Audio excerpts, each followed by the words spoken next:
I have a lot of awkward sized walnut scraps, and instead of burning them, I thought it would be cool to turn them into a chisel mallet. So my first step here is cutting them into smaller pieces, small enough so they can fit in an epoxy mold.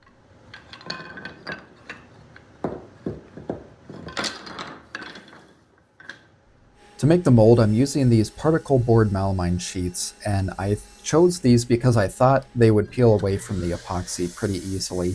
That turned out not to be true, but these sheets are very cheap, so it's still a good option for the mold anyway.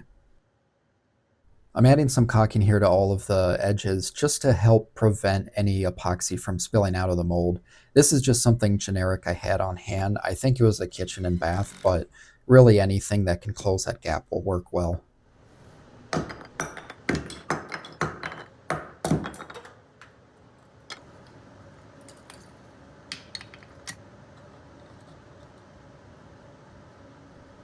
I'm using pretty basic craft epoxy here where it's just a 1-to-1 ratio between the resin and the hardener. So I'll put a link in the description of the kind I used.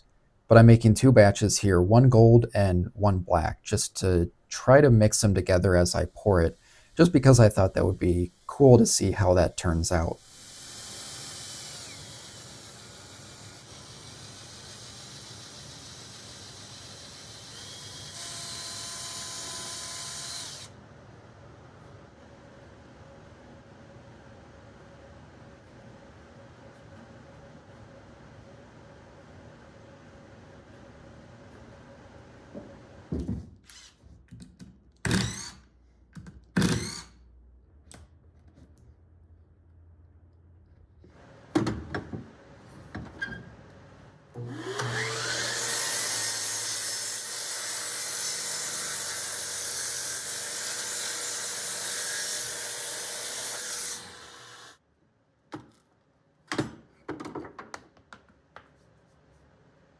Here's the result of this mess, which looks pretty bad right now, but we'll see how this turns out after it's turned on the lathe.